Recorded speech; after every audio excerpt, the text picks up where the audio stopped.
sejarah masa lalu kita. Sebelum kita dikenalkan oleh Allah Subhanahu wa taala dengan manhaj salaf, manhaj yang lurus dan bersih, manhaj yang suci, al-mutahhar. Kita harus selalu mengingat keadaan kita di masa yang lalu. Dengan demikian akan semakin besar dorongan di dalam hati untuk bersyukur kepada Allah Subhanahu wa taala. Di mana dahulu kita mencari dan tetap terus mencari kebenaran yang hakiki.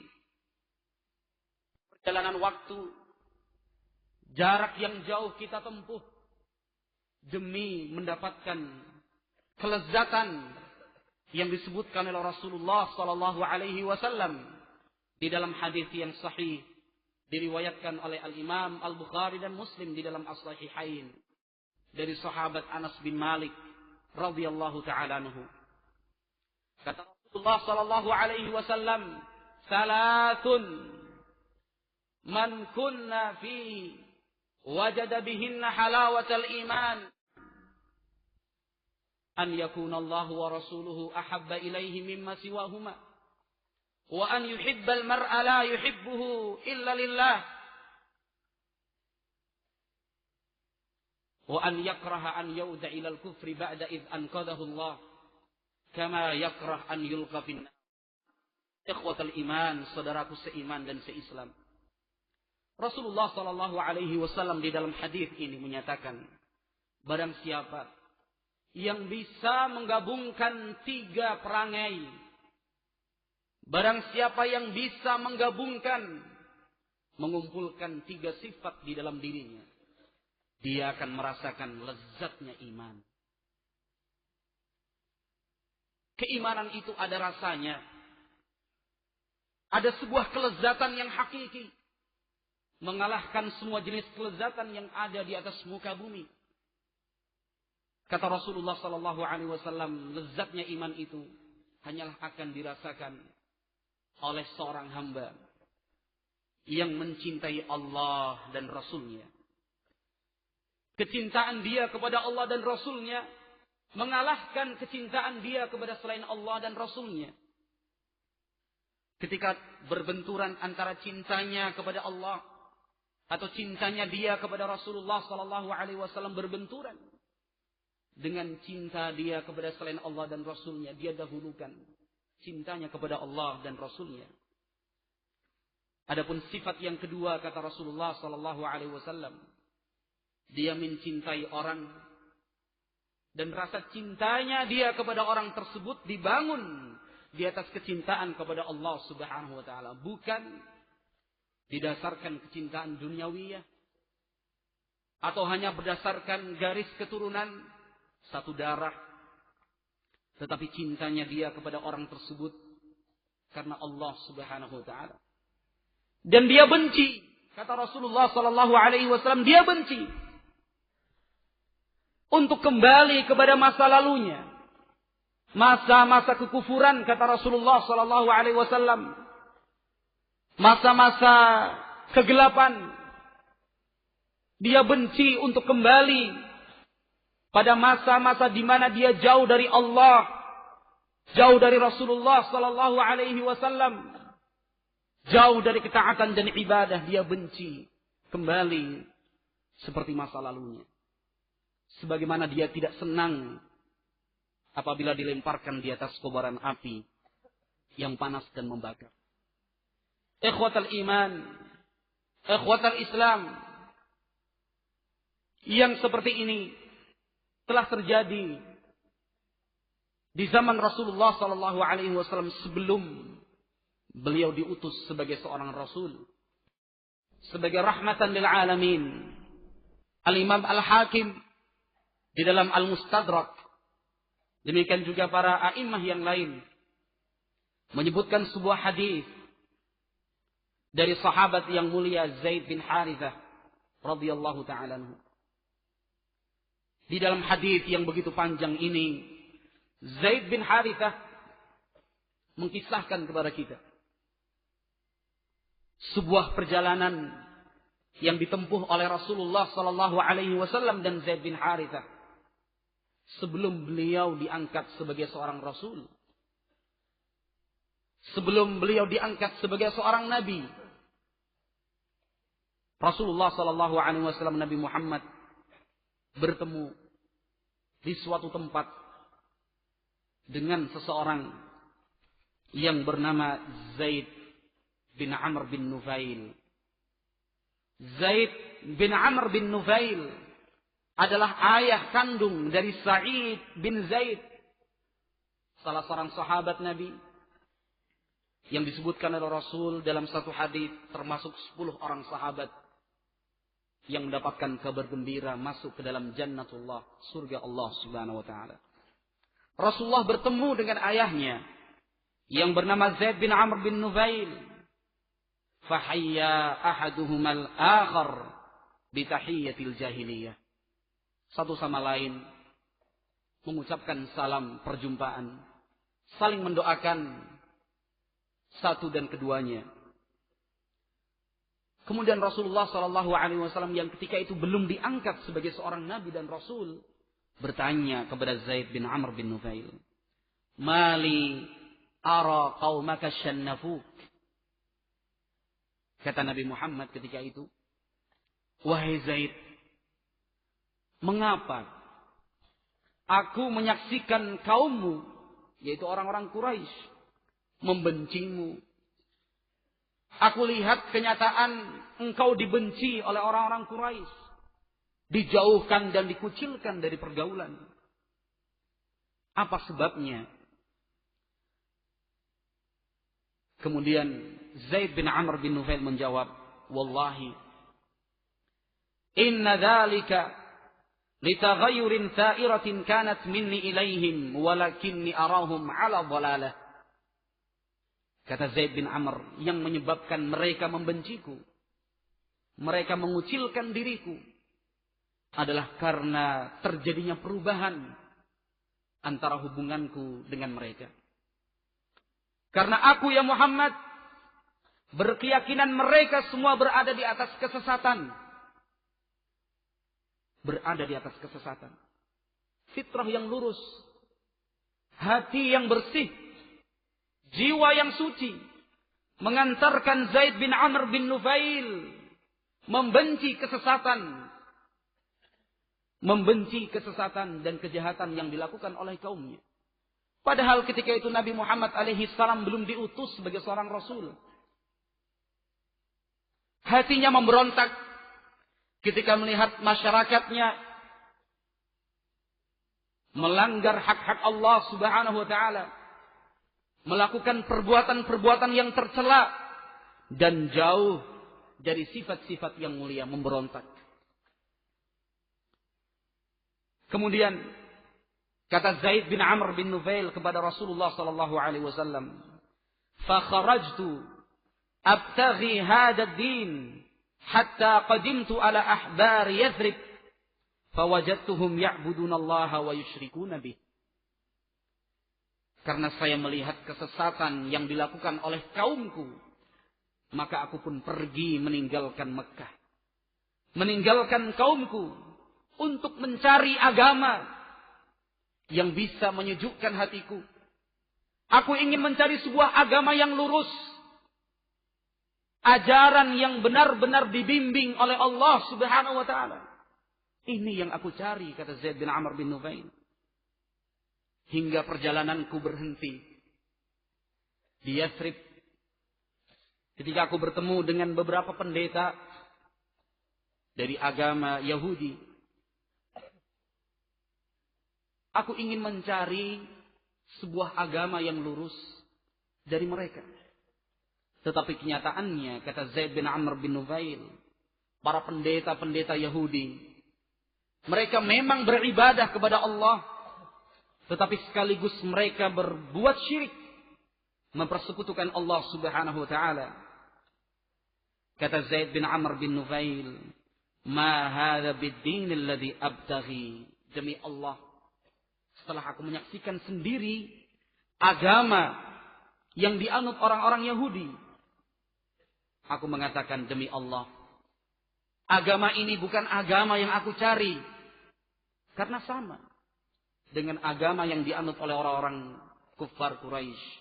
Mereka berbuat syirik kepada Allah Subhanahu wa taala. Fa kharajtu hatta aqdum ala ahbari Ailah fawajadtuhum ya'buduna Allah wa yusyrikuna bi.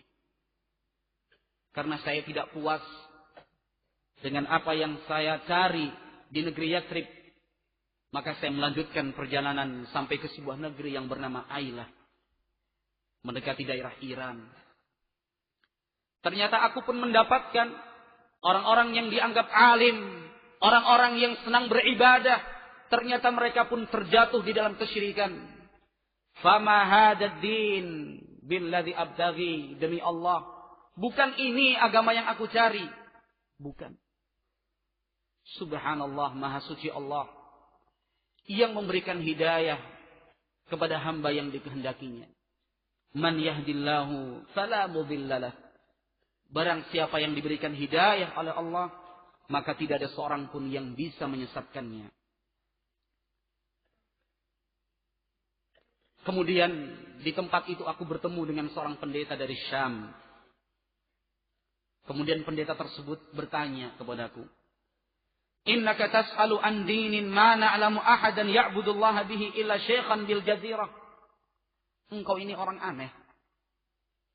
Engkau mencari sebuah agama, engkau mencari sebuah ajaran hidup, padahal tidak ada seorang pun yang kami ketahui beribadah dengan ajaran tersebut kecuali satu orang saja yang sudah berusia lanjut di daerah Jazirah.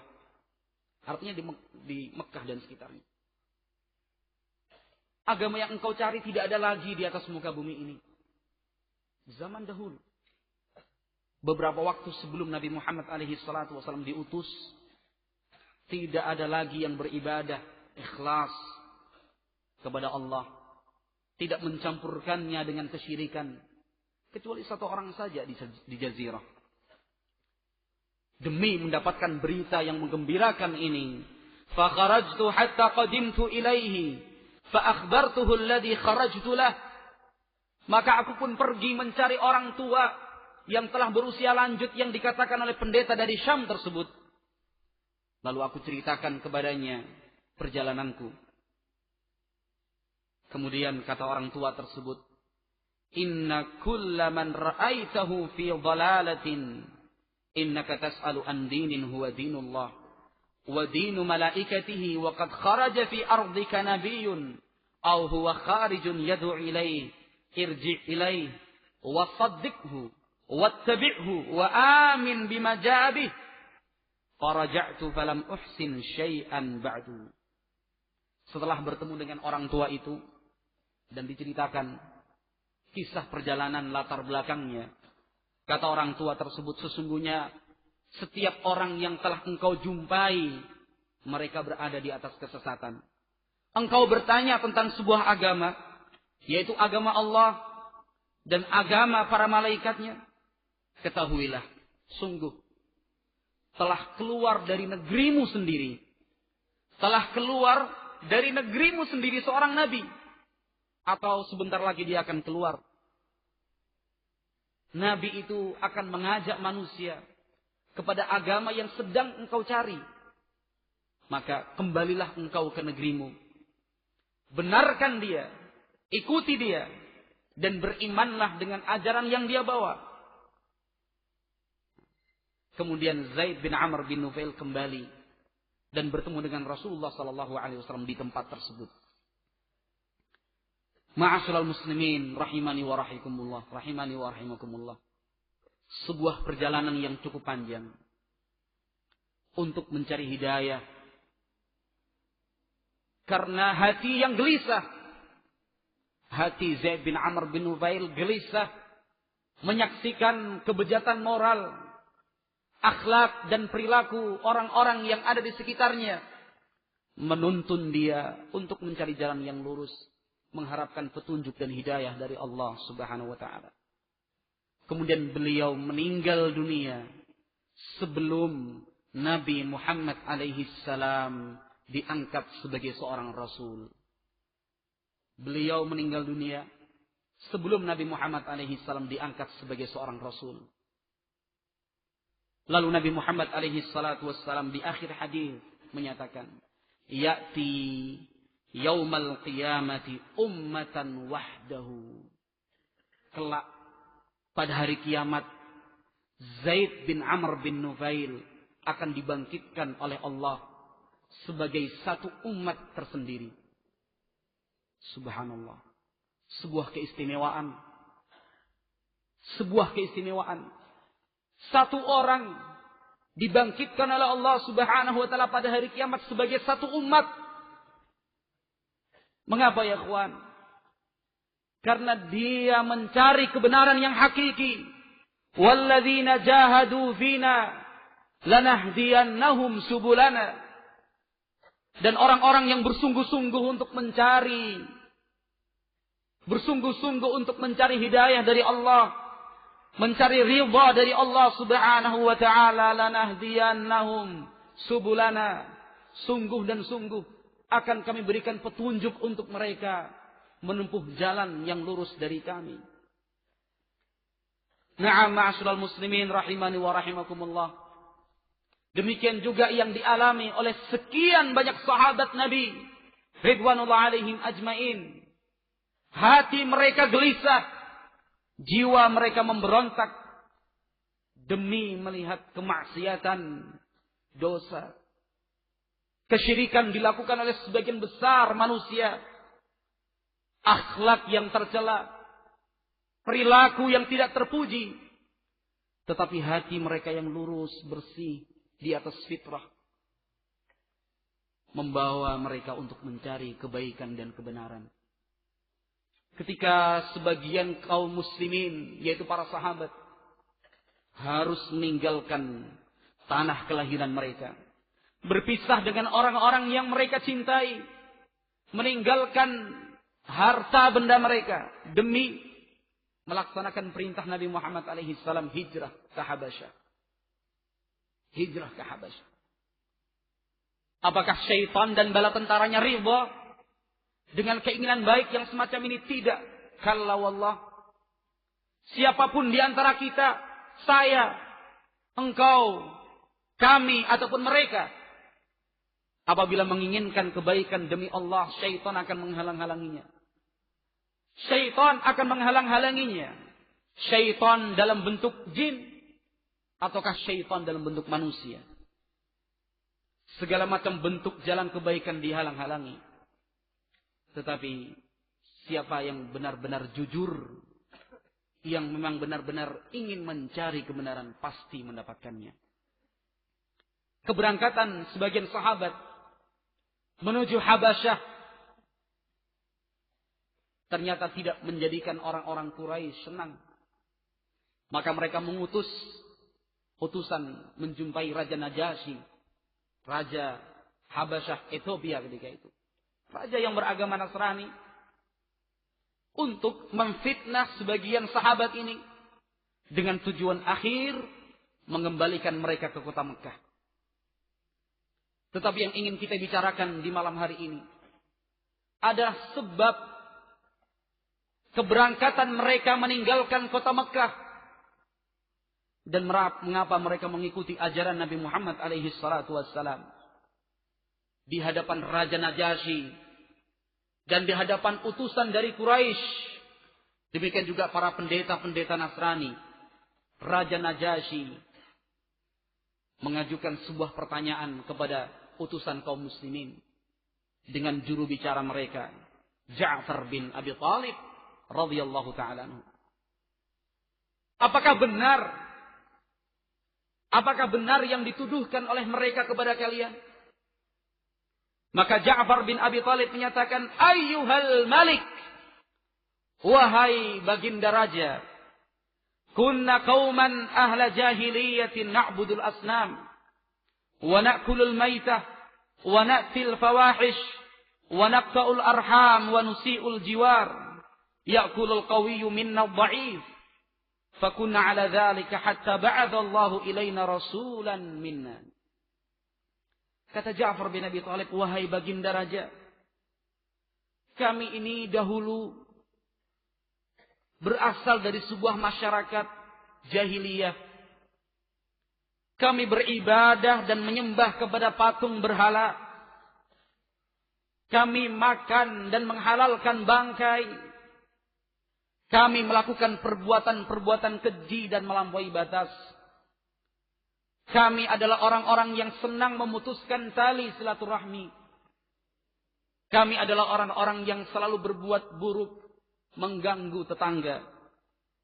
Orang yang kuat di antara kami akan berlaku sewenang-wenang terhadap orang yang lemah di antara kami.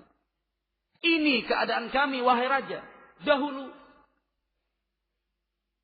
Demikian juga kita, ma'asyiral muslimin, ikhwatal iman, ikhwatal Islam.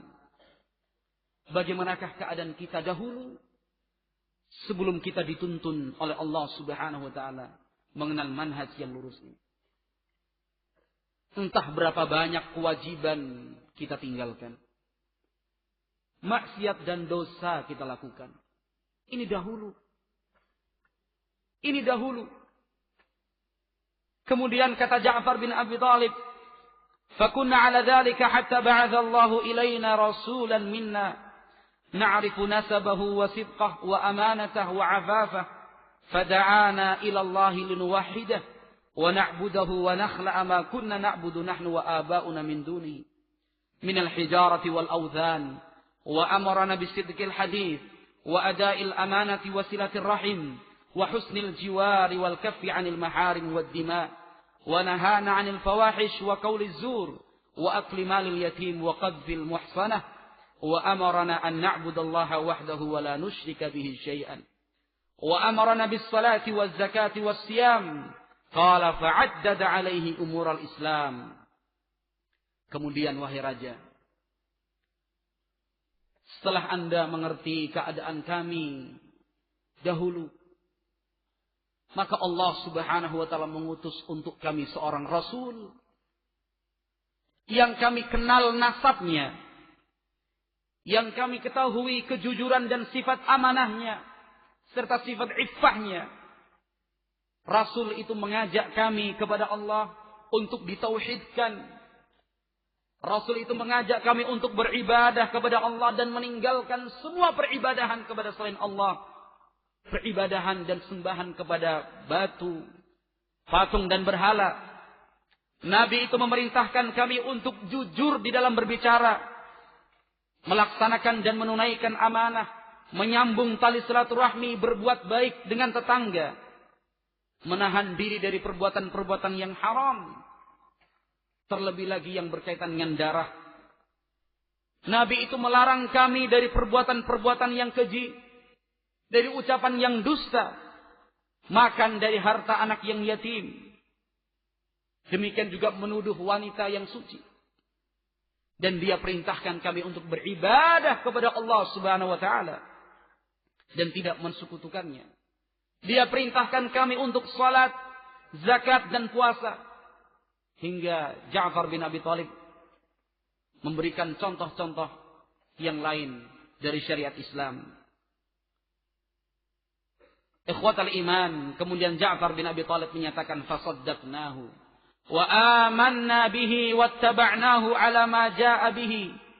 Lalu kami benarkan dia, kami ikuti ajarannya, dan kami beriman dengan semua bimbingannya.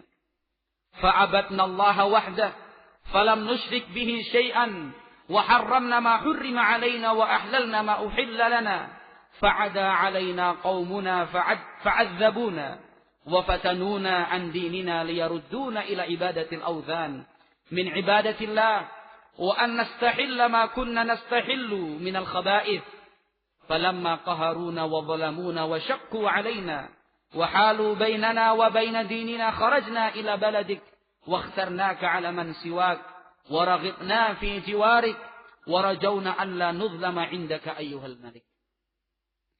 Kemudian wahai raja, maka kami pun beribadah kepada Allah Subhanahu wa taala saja dan tidak berbuat syirik. Kami haramkan apa yang diharamkan olehnya, dan kami halalkan apa yang dihalalkan olehnya. Tetapi masyarakat kami, kaum kami, ternyata berbuat melampaui batas terhadap kami. Mereka menyiksa kami. Mereka bertindak zalim kepada kami. Untuk mengembalikan kami kepada masa yang lalu. Beribadah kepada patung dan berhala. Mereka menginginkan kami untuk menghalalkan perbuatan-perbuatan keji yang dahulu kami lakukan. Ketika mereka berbuat zalim yang semacam ini, mereka berusaha menghalangi kami dengan agama yang diajarkan oleh Nabi kami. Maka kami pun pergi meninggalkan negeri. Kemudian kami pilih engkau wahai Raja. Kami ingin tinggal di negerimu. Dan kami berharap di negerimu kami tidak terzalimi. Ma'asyiral muslimin rahimani wa rahimakumullah. Inilah sebab sebagian sahabat yang di awal-awal Islam, mereka harus menerima segala macam bentuk siksaan, azab, kezaliman, penderitaan. Tetapi untuk mendapatkan ketenangan jiwa, untuk mendapatkan ketenangan yang hakiki, mereka rela meninggalkan semua bentuk duniawiyah yang mereka miliki. Manusia, hamba Allah, dengan hati yang bersih, jiwa yang lurus, tentunya tidak senang, tidak ridha dengan kemaksiatan dan dosa. Fitrah manusia yang lurus tidak senang dengan kemaksiatan dan dosa. Ketika melihat samping kanan dan di samping kirinya, depan serta belakangnya, dengan mata, demikian juga suara yang didengar oleh telinganya. Sebagian besar manusia bermaksiat dan durhaka kepada Allah Subhanahu wa taala. Dia ingin mencari kebenaran. Gelisah hatinya. Dia ingin mencari sesuatu yang bisa menawarkan kedahagaan jiwa yang ada di dalam dirinya. Sehingga ikhwatal iman, ikhwatal Islam, ma'asyiral muslimin rahimani wa rahimakumullah. Kemudian setelah itu, marilah masing-masing kita menilai dirinya sendiri. Di manakah kita? Apakah termasuk golongan yang pertama? Golongan yang kedua? Ataukah golongan yang ketiga? Siapa sajakah mereka? Al-Imam Ibnul Qayyim Al-Jauziyah rahimahullah, di dalam kitabnya Raudhatul Muhibbin, membagi jiwa manusia menjadi tiga. Setelah kita membacakan apa yang disampaikan oleh Imam Ibnul Qayyim, marilah masing-masing kita menilai diri sendiri. Apakah kita termasuk golongan yang pertama, yang kedua, ataukah yang ketiga? Kata Imam Ibnul Qayyim Al-Jauziyah rahimahullah, yang pertama, nafsun samawiyatun uluwiyah. Yang pertama adalah jiwa yang tinggi derajatnya, jiwa yang mulia. Jiwa yang seperti ini munsarifatun ilal ma'arif wa iktisabil fadaili wal kamalatil mumkinah lil insani wa ijtinabir radha'il wa hiya masghufatun bima yuqarribuha min ar-rafiqil a'la wa dhalika quwwatuha wa ghidha'uha wa dawa'uha fashtighaluha bighairihi huwa da'uha. Kata Imam Ibnul Qayyim, jiwa yang pertama, jiwa yang tinggi, jiwa yang mulia, adalah jiwa yang senang dengan perbuatan-perbuatan yang baik, berusaha untuk mendapatkan keutamaan dan kesempurnaan yang mungkin bagi seorang hamba. Jiwa yang ingin dan berusaha menjauhi segala macam bentuk kehinaan dan perilaku yang tercela. Sehingga hatinya selalu disibukkan dengan perkara-perkara yang bisa mendekatkan dirinya kepada Allah Subhanahu wa taala. Inilah kekuatan dia. Makanannya, obatnya. Ketika sesaat saja dia terlalaikan maka dia merasakan sakit yang tiada tertahan. Adapun jiwa yang kedua, kata Ibnu Qayyim, wa nafsun sabu'iyah ghadabiyah. Jiwa yang buas dan liar. Jiwa yang buas dan liar. Famahabbatuha munsarifatun ilal qahri wal baghi wal 'uluwi fil ardi wat takabburi war ri'asati 'alan nasi bil batil. Faladzatuha fi dzalika wa syaghafuha bihi. Jiwa yang buas dan liar adalah jiwa yang senang dengan kesombongan, kekuasaan di atas kebatilan, perbuatan yang melampaui batas. Dia bisa merasakan kelezatan hidup ketika dia melakukan perbuatan-perbuatan tercela seperti ini. Sedikit saja dia tidak berbuat zalim, ada sesuatu yang hilang dari dirinya. Ketika dia melihat ada orang yang lebih tinggi kedudukannya dari dia, dia pun merasa sempit hatinya. Ini adalah jiwa yang buas dan liar. Adapun yang ketiga, kata beliau, wa nafsun haywaniyah syahwaniyah. Jiwa seperti jiwa binatang yang dikuasai oleh syahwat. Famahabbatuha munsarifatun ilal ma'kali wal mashrabi wal mankah. Jiwa yang seperti ini, yang dia cari adalah makan, minum. Demikian juga syahwat. Ikhwati fid din rahimani wa rahimakumullah. Ini adalah 3 jenis jiwa yang disebutkan oleh Imam Ibnu Qayyim al-Jauziyah rahimahullahu ta'ala. Manusia tidak akan terlepas dari 3 macam ini. Kalau bukan yang pertama, berarti dia di posisi yang kedua. Kalau tidak di posisi yang kedua, maka tidak ada yang keempat. Pasti dia berada di posisi yang ketiga. Ikhwatal iman, ikhwatal Islam.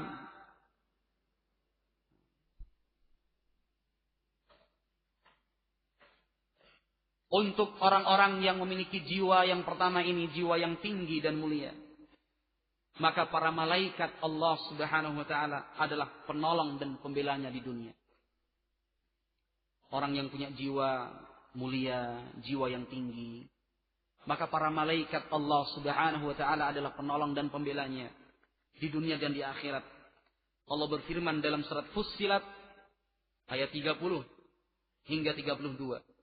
Innal ladzina qalu rabbuna Allah thumma istaqamu tatanazzalu alaihimul malaikatu alla takhafu wa la tahzanu wa abshiru bil jannati allati kuntum tu'adun nahnu awliya'ukum fil hayatid dunya wa fil akhirah wa lakum fiha ma tashtahi anfusukum wa lakum fiha ma tattawun nuzulan min ghafurir rahim.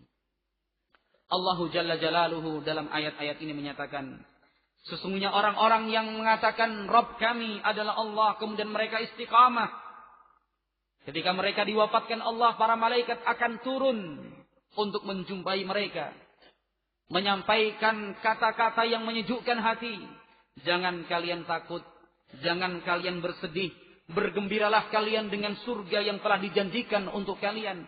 Kami, kata para malaikat, kami adalah penolong dan pembela kalian di dunia dan di akhirat.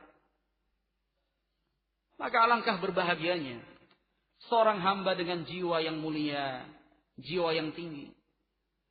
Para malaikat akan senantiasa memberikan nasihat untuknya, memberikan bimbingan dan petunjuk untuknya, memberikan tuntunan untuk tetap teguh, tasbih, sabat dan kokoh di atas kebenaran. Para malaikat akan membantunya untuk mengucapkan kebenaran melalui lisannya.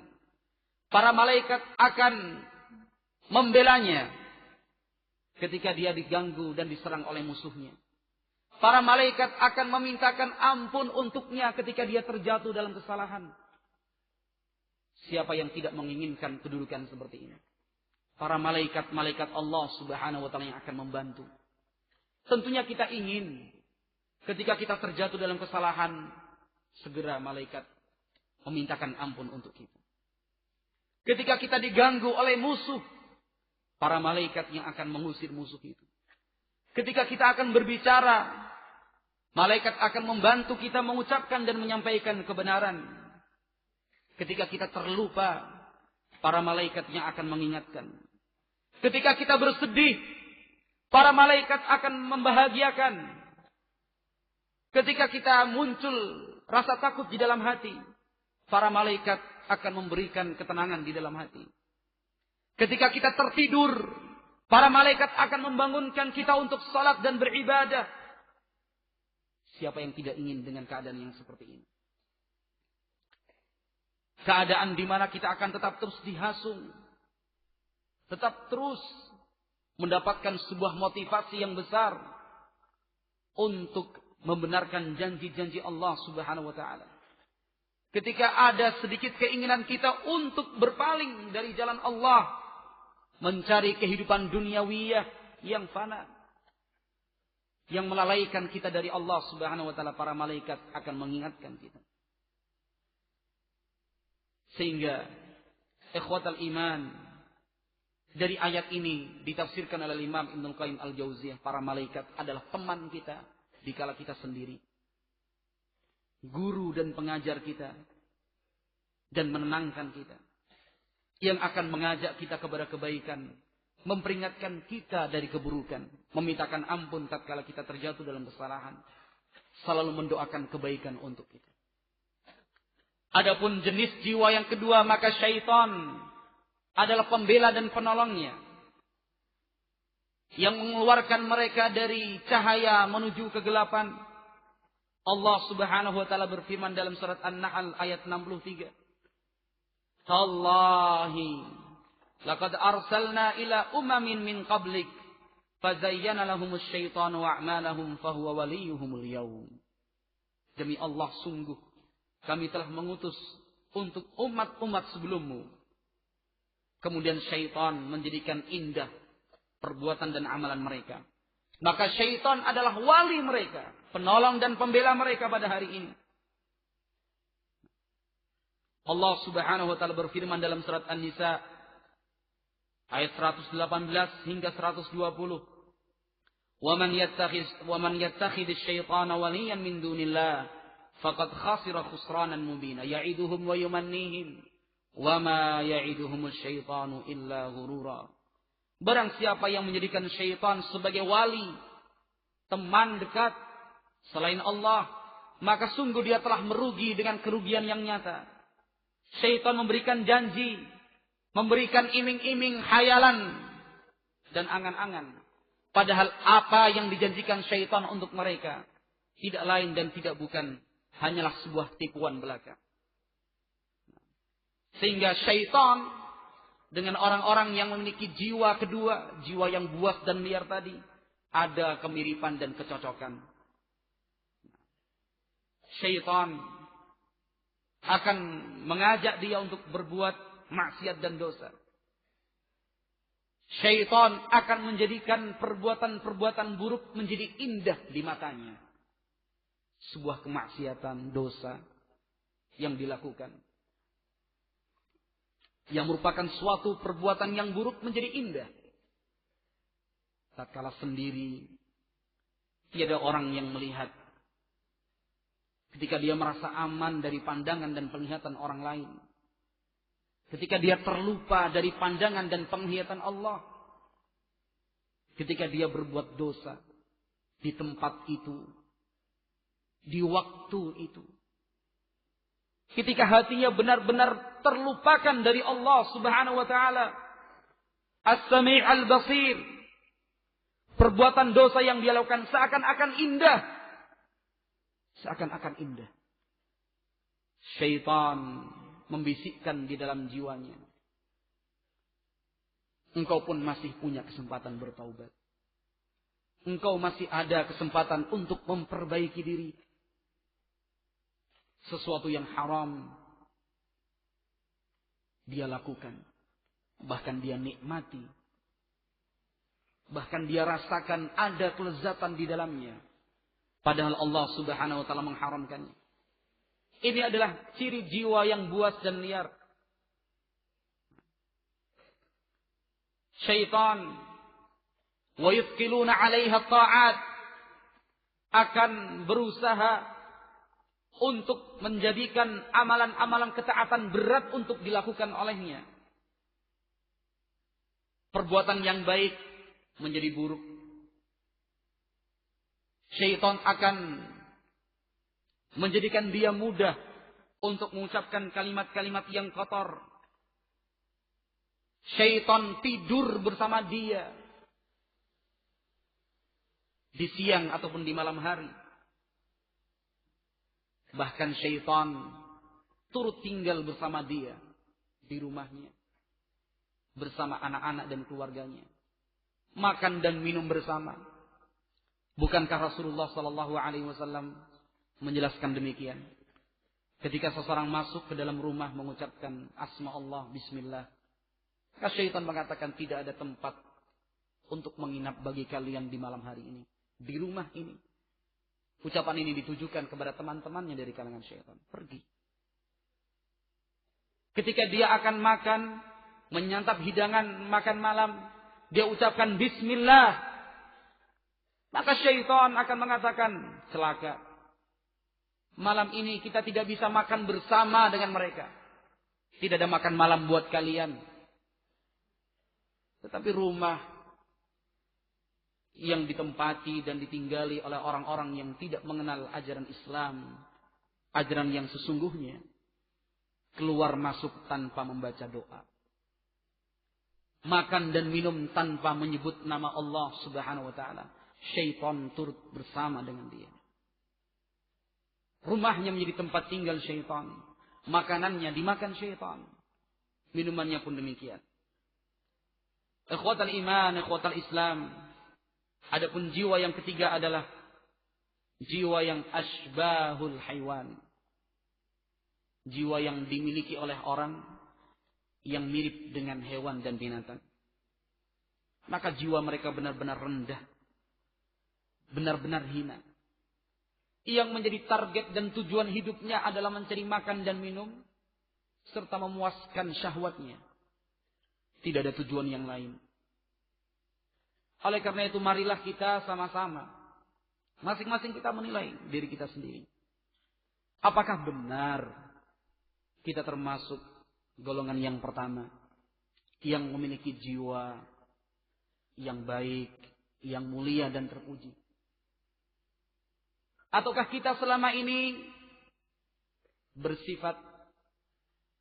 memiliki sifat seperti sifat orang munafik? Ketika bertemu dengan teman-temannya, ketika bermajlis di majlis ilmu, ketika bertemu dengan ustadznya, ketika bertemu dengan keluarganya, dia tampilkan yang terbaik dari dirinya. Tetapi tatkala dia sendiri, dia menjadi orang yang bertolak belakang dengan keadaan di hadapan kawan-kawannya. Apakah sama apa yang kita lakukan di hadapan manusia dengan yang kita lakukan tatkala kita sendiri? Apakah sama ketika kita beribadah kepada Allah Subhanahu wa taala sendiri dengan ibadah yang kita lakukan bersama-sama dengan yang lain? Naam, ma'asyiral muslimin, ikhwatal iman, rahimani wa rahimakumullah. Kejujuran yang harus kita berikan untuk menjawab pertanyaan-pertanyaan yang semacam ini. Tentunya orang yang benar-benar cinta kepada Allah, orang-orang yang benar-benar cinta kepada Rasulullah sallallahu alaihi wasallam, betul-betul dia menunjukkan bukti kecintaannya kepada Allah dan Rasulnya alaihi salatu wassalam. Di antara sekian banyak tanda dan bukti bahwasanya kita benar-benar cinta kepada Allah dan Rasulnya alaihi salatu wassalam adalah tunduk dan patuh dengan perintah-perintahnya. Kita lebih mendahulukan perintahnya daripada perintah selain Allah Subhanahu wa taala. Kita tunjukkan dengan banyak-banyak mengingat dan berzikir kepada Allah Subhanahu wa taala. Bukankah bentuk kecintaan kita kepada orang lain adalah dengan sering menyebutnya. Maka bentuk kecintaan kita kepada Allah Subhanahu wa taala dengan berzikir dan banyak-banyak mengingatnya. Allah Subhanahu wa taala berfirman, "Ya ayyuhalladzina amanu, idza laqitum fi'atan fadhbutu wadhkurullaha katsiran la'allakum tuflihun." Bukti kita cinta kepada Allah di saat ada ketakutan menghinggap di dalam hati, yang kita ingat adalah Allah Subhanahu wa taala. Allah berfirman, "Wahai orang-orang yang beriman, apabila kalian bertemu dengan segolongan musuh, maka tetaplah kalian dan ingat, berzikirlah kalian kepada Allah Subhanahu wa taala dengan sebanyak-banyaknya. Niscaya kalian beruntung dan berbahagia." Kalau benar rasa cintamu kepada Allah, maka yang pertama kali engkau ingat ketika engkau terbangun dari tidurmu adalah Allah Subhanahu wa taala, bukan yang lain. Ketika terbangun dari tidur yang lelap, alhamdulillahilladzi ahyana ba'dama amatana wa ilaihin nusyur. Segala puji bagi Allah Subhanahu wa taala yang menghidupkan kita setelah mematikan kita. Dan hanya kepada Allah Subhanahu wa taala kita akan kembali. Apakah selama ini benar kita berlaku dan bersikap semacam ini? Atau mungkin kita ketika bangun dari tidur, yang pertama kali kita ingat adalah istri dan anak kita. Ketika kita terbangun dari tidur, yang kita ingat apakah motor dan mobilku dicuri orang. Atau ketika kita terbangun dari tidur, yang pertama kali teringat adalah terlambat kerja dan terlambat sekolah. Ketika kita terbangun dari tidur, apakah yang teringat janjiku kepada si fulan? Janjiku kepada si Alan di tempat ini. Apakah kita selama ini terbangun dari tidur, yang kita ingat adalah benda-benda berharga yang kita miliki? Jawabannya ada pada diri kita sendiri. Ketika kita terbangun dari tidur, yang teringat pertama kali, apakah Allah Subhanahu wa taala ataukah yang lain? Satu titik ini saja sudah cukup sebagai bukti apakah benar-benar kita jujur kepada Allah Subhanahu wa taala ataukah tidak. Ikhwatal iman, demikian juga sebagai bukti kecintaan kita kepada Allah Subhanahu wa taala adalah senang dengan firman-Nya, cinta dengan firman-Nya. Tidak ada ucapan yang lebih kita cintai daripada kecintaan kita kepada kalamullah, firman Allah Subhanahu wa taala.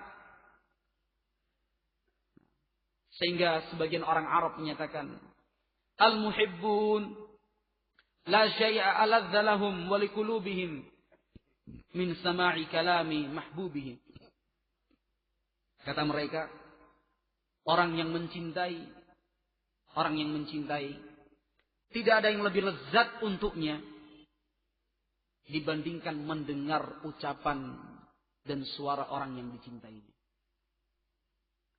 Oleh karena itu, ikhwatal iman, untuk orang yang benar-benar cinta kepada Allah, untuk orang-orang yang berjiwa mulia dan jiwa yang tinggi, jiwa yang pertama tadi, maka tidak ada yang lebih dia senangi, tidak ada yang lebih dia cintai dibandingkan Al-Quranil Karim.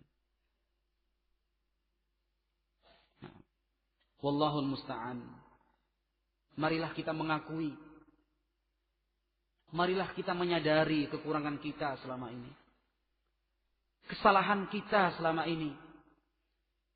Marilah kita sadari bersama-sama betapa berdusta lisan kita tatkala menyatakan aku cinta kepada Allah Subhanahu wa taala.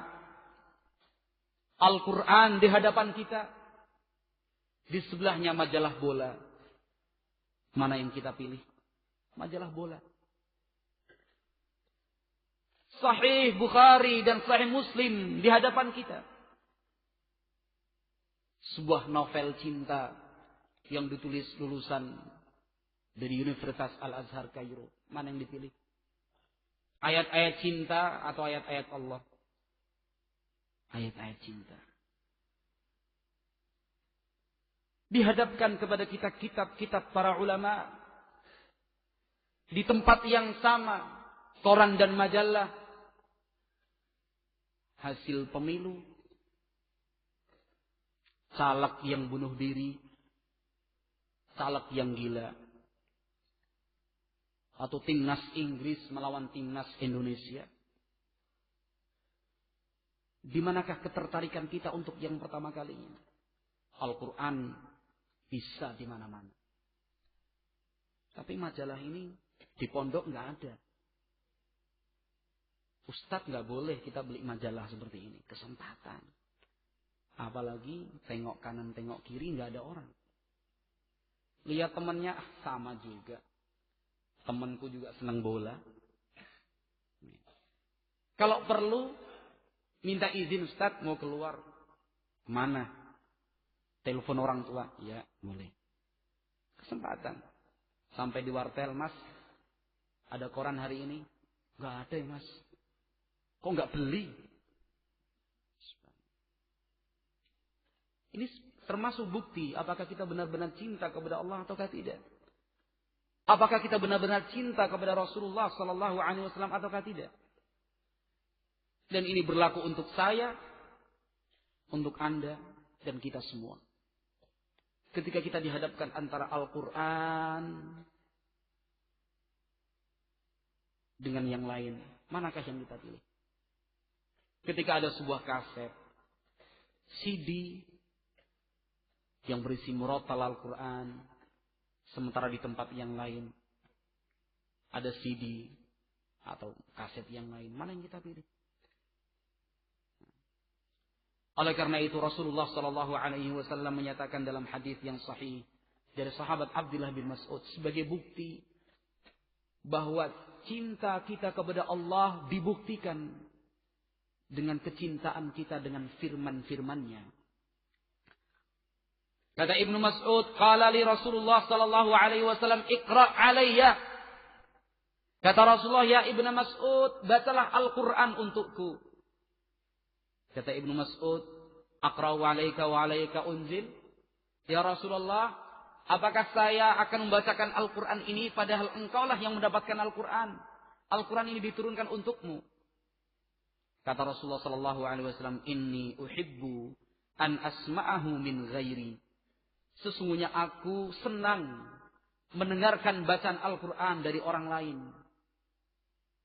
Faqara'tu alaihi min awali surati Nisa hatta idza balagtu qawlahu ta'ala fa kaifa idza ji'na min kulli ummatin bisyahid wa ji'na bika 'ala haula'i syahida. Qala hasbuka al-an.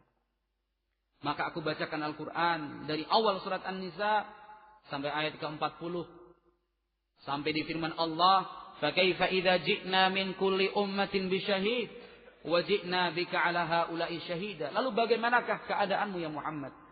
Ketika kami datangkan dari setiap umat seorang saksi. Dan kami datangkan engkau sebagai saksi untuk mereka semuanya. Ketika sampai di ayat ini, kata Rasulullah SAW, cukup ya Ibnu Mas'ud. Hasbukal an. Cukup. فَرَفَعْتُ رَأْسِي فَإِذَا عَيْنَاهُ تَذْرِفَانِ. Ku angkat kepalaku dan kulihat Rasulullah Sallallahu Alaihi Wasallam mencucurkan air matanya. Karena Nabi Muhammad alaihi salam adalah manusia yang paling cinta kepada Allah. Ia senang dengan bacaan Al-Quran. Beliau senang untuk membaca Al-Quran. Dan ini pun dicontoh oleh para sahabat Nabi. Para sahabat Nabi Ridwanullah alaihim ajmain, apabila mereka berkumpul dalam satu tempat, maka mereka meminta salah seorang di antara mereka untuk membacakan Al-Quran. Yastami'un. Sehingga bisa didengarkan oleh yang lain. Demikian juga Umar ibn al-Khattab radhiyallahu ta'ala anhu. Idza dakhala alaihi Abu Musa yaqulu ya Aba Musa dhakkirna Rabbana. Fayaqra'u Abu Musa wa rubbama baka Umar. Kalau seandainya Umar ibn al-Khattab menemui Abu Musa, maka Umar bin Khattab mengatakan, wahai Abu Musa, ingatkan kami kepada Allah. Ingatkan kami dengan Rabb kami. Maka Abu Musa radhiyallahu ta'ala anhu membacakan Al-Quran. Dan Umar mendengarkannya. Hingga terkadang Umar bin Khattab radhiyallahu ta'ala anhu menangis. Apakah yang seperti ini pernah juga kita lakukan? Barangkali kita enggan untuk meminta sebagai yang meminta. Ketika saudara kita meminta, kita sebagai orang yang diminta pun tidak mau. Padahal seandainya sama-sama jujur, ikhlas, kebaikan yang akan didapatkan. Akhi, tolong bacakan Al-Quran untuk kami. 1 surat saja. Yang diminta mengatakan, baik, insyaallah akan saya bacakan 1 surat untukmu. Sama-sama mendengarkan. Ingatkan kami kepada Allah, kata Umar. Suatu malam Rasulullah sallallahu alaihi wasallam, di sebuah malam Rasulullah sallallahu alaihi wasallam melihat Abu Musa al-Ash'ari yang sedang salat, menunaikan salat malam. Fa'ajabathu qira'atuhu fawaqafa wastama'a laha. Ternyata bacaan Abu Musa al-Ash'ari membuat Rasulullah sallallahu alaihi wasallam kagum, menyentuh hati. Maka Rasulullah yang waktu itu sekedar lewat berhenti mendengarkan bacaan Abu Musa al-Ash'ari. Falamma ghada ala Rasulillah, keesokan harinya Rasulullah sallallahu alaihi wasallam bertemu dengan Abu Musa al-Ash'ari, karena memang Abu Musa al-Ash'ari adalah sahabat yang terkenal dengan suaranya yang merdu. Kata Rasulullah sallallahu alaihi wasallam, laqad marartu bikal barihah wa anta taqra'u fa waqaftu wastama'tu liqira'atik. Kata Rasulullah sallallahu alaihi wasallam, sungguh ya Abu Musa, tadi malam saya sekedar lewat melihat engkau salat. Engkau membaca Al-Quran, lalu aku berhenti dan mendengarkan bacaanmu. Kata Abu Musa, "Lau a'lamu annaka kunta tasma'u la habbartuhu laka tahbira." Kata Abu Musa, ya Rasulullah, kalau seandainya aku mengetahui ketika engkau berhenti di malam itu, tadi malam, dan mendengarkan bacaanku, dan mendengarkan bacaanku, sungguh aku akan perindah lagi bacaanku. Subhanallah. Artinya sesuatu yang diperbolehkan di dalam syariat, bahkan diperintahkan di dalam syariat untuk memperindah bacaan Al-Quran. Ketika ada orang yang senang dengan bacaan kita, kita perindah bacaan itu. Barangkali orang itu akan tersentuh dengan bacaan kita. Tentunya dengan tetap menjaga keikhlasan lillahi subhanahu wa ta'ala. Lau a'lamu annaka kunta tasma' lahabbartuhu laka tahbira ya Rasulullah. Kalau seandainya tadi malam aku mengetahui engkau berhenti mendengarkan bacaanku, sungguh aku akan perindah lagi bacaanku. Kata Abu Musa al-Ash'ari. Rasulullah sallallahu alaihi wasallam menyatakan, zayyinul Qur'an bi aswatikum. Jadikanlah Al-Quran itu indah dengan suara kalian. Jadikanlah Al-Quran itu indah dengan suara kalian. Apakah kita selama ini, ayuhas salafiyun ahlu sunnah, apakah kita selama ini benar-benar telah menunjukkan bukti kecintaan kita kepada Allah Subhanahu wa ta'ala? Senang membaca Al-Quran, senang mendengarkan bacaan Al-Quran, senang memperdengarkan bacaan Al-Quran. Apakah pernah satu hari saja? Apakah pernah satu hari saja kita merasakan kehilangan, kita merasakan kekurangan, ketika seharian penuh kita tidak membaca Al-Quran? Atau selama ini kita menganggap biasa saja? Seminggu, 2 minggu, sebulan berturut dengan bulan berikutnya, bahkan dalam 1 tahun sekalipun khatam tidak pernah dianggap biasa. Dia tidak merasakan ada yang hilang dari kehidupannya. Subhanallah. Apakah betul, apakah benar? Apakah benar kemudian kita menisbahkan diri kita sebagai orang yang memiliki jiwa dengan jenis yang pertama tadi?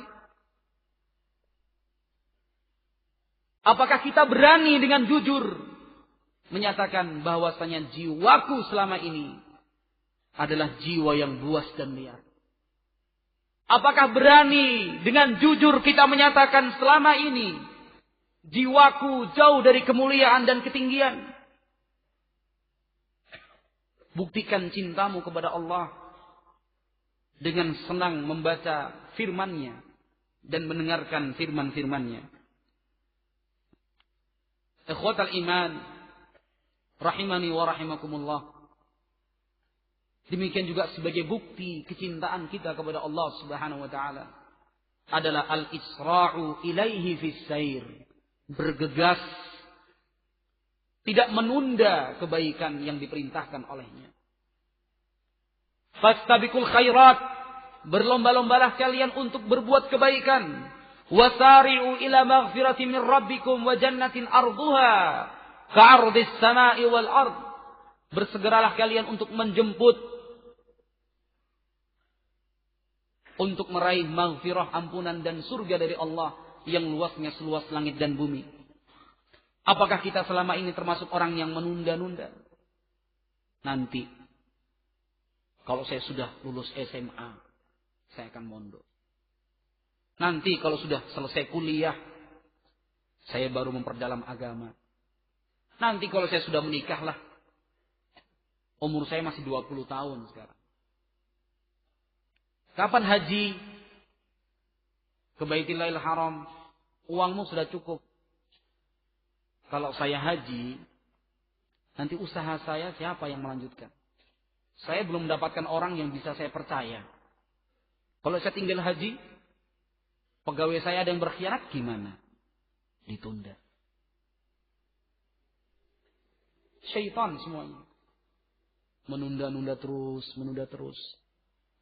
Menunda dan terus. Fatal akibatnya. Kata Rasulullah sallallahu alaihi wasallam, "Badir bil a'mal fitanan ka qita'il lailil mudhlim." Bersegeralah kalian susul menyusul untuk beramal sebelum datangnya fitnah. Ka qita'il lailil mudhlim, seperti penggalan malam yang gelap gulita.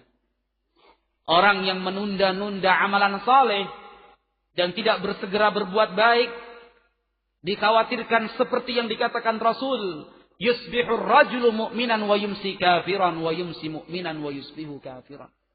Di pagi hari dia sebagai orang mukmin, di sore hari menjadi orang kafir. Di sore hari dia mukmin, pagi harinya sebagai orang kafir, wal iyadzubillah. Ma'asyiral muslimin rahimani wa rahimakumullah.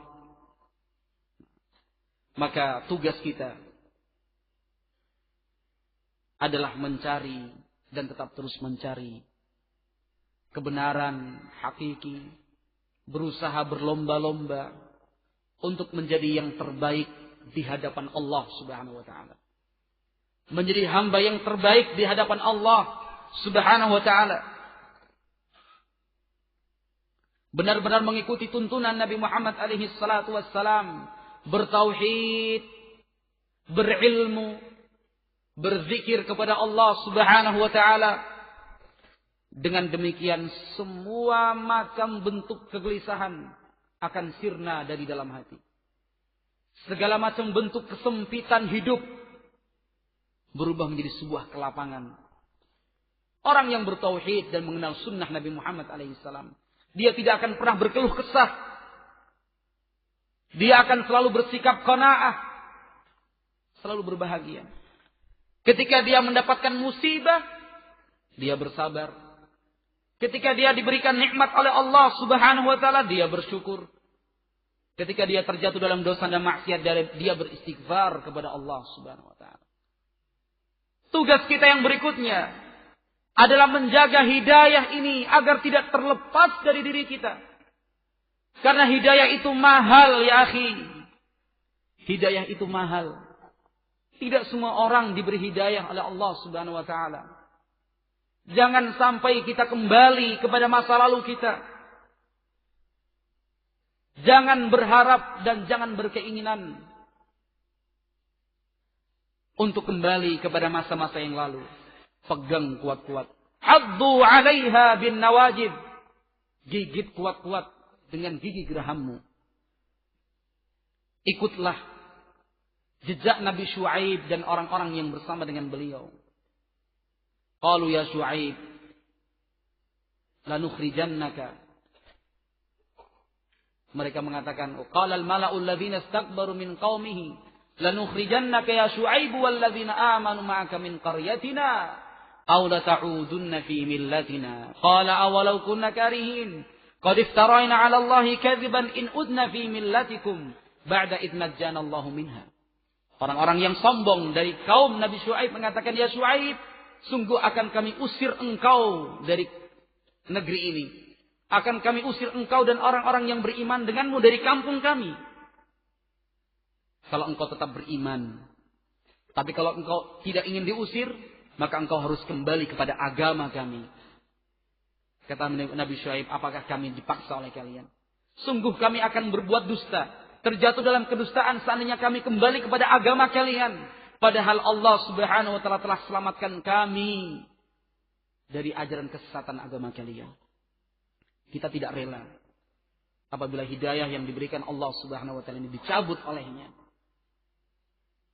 Kita tidak rela, tidak ingin apabila hidayah yang telah kita dapatkan dengan bersusah payah selama ini kemudian hilang begitu saja.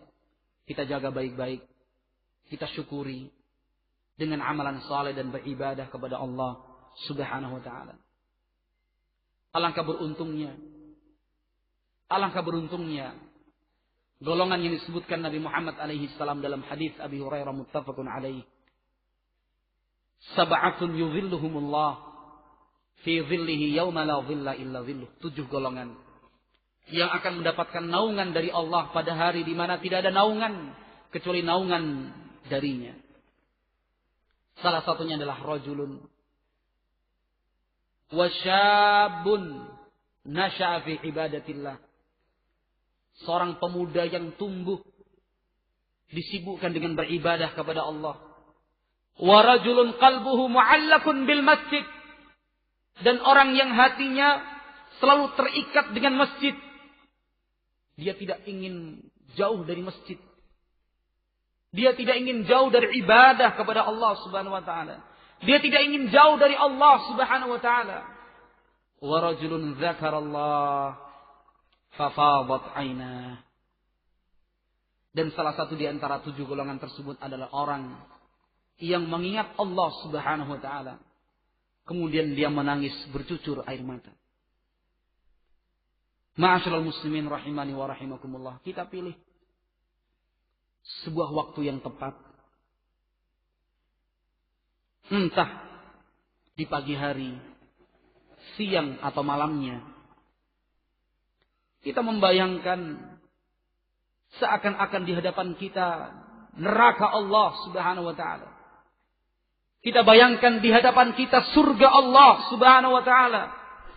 Dengan segala macam bentuk siksa dan azab di dalam neraka. Dan nikmat serta kelezatan di dalam surga. Seperti yang dikatakan Rasul alaihi salatu wassalam, "Lau ra'aitum ma ra'ait, la dhahiktum qalilan wa la bakaitum katsira."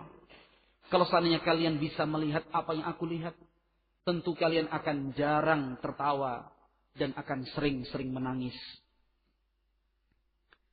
Kita pilih waktu yang tepat sendiri. Bermunajat kepada Allah Subhanahu wa ta'ala. Kita mengingat-ingat kematian. Akfiru zikra hazimil lazzat al-maut. Kata Rasulullah dalam hadis Abi Hurairah akhrajal Hakim wa ghairuh.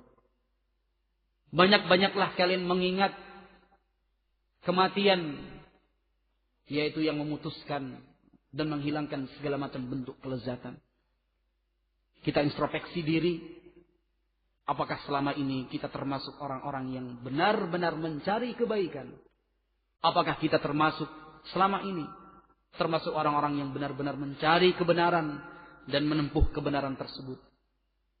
Apakah kita termasuk orang yang benar-benar ingin menjauh dari segala macam bentuk kesesatan, kemaksiatan dan dosa?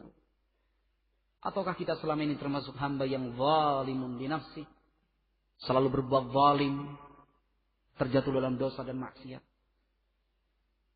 Kita ingat pada hari yauma tublat sarair, pada hari di mana segala macam bentuk rahasia akan dibuka dan diperlihatkan oleh Allah Subhanahu wa taala.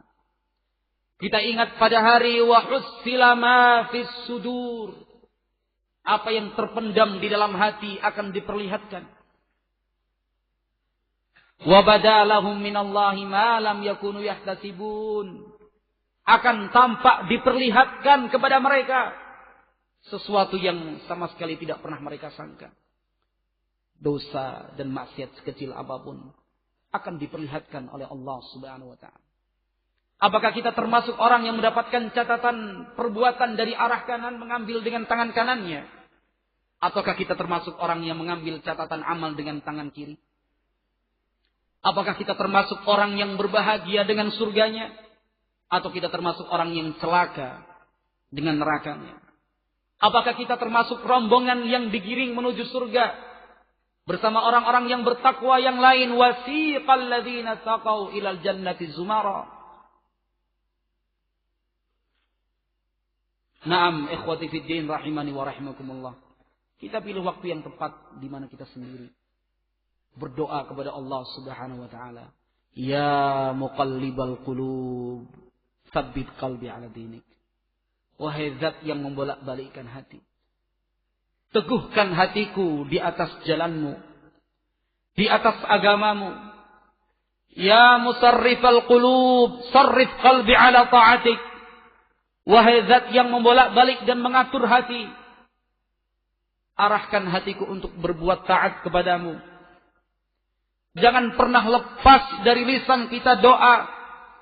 Rabbana la tuzigh qulubana ba'da idh hadaitana wa hab lana min ladunka rahmah innaka antal wahhab. Ya Allah, kami mohon agar Engkau tidak merubah hati kami setelah Engkau berikan hidayah kepada kami. Doa-doa yang semacam ini yang kita perlukan dan kita butuhkan. Harus banyak-banyak introspeksi diri. Mempertanyakan kesungguhan cinta kita kepada Allah Subhanahu wa ta'ala. Berlomba-lomba, saling berkejaran dengan yang lain untuk mendapatkan tempat yang tertinggi di hadapan Allah. Memiliki jiwa nafsun samawiyah, uluwiyah, jiwa yang tinggi. Dengan demikian kita akan terbebas dari segala macam bentuk belenggu kegelisahan. Kita akan bisa melepaskan diri dari segala bentuk macam penderitaan dan kesempitan hidup.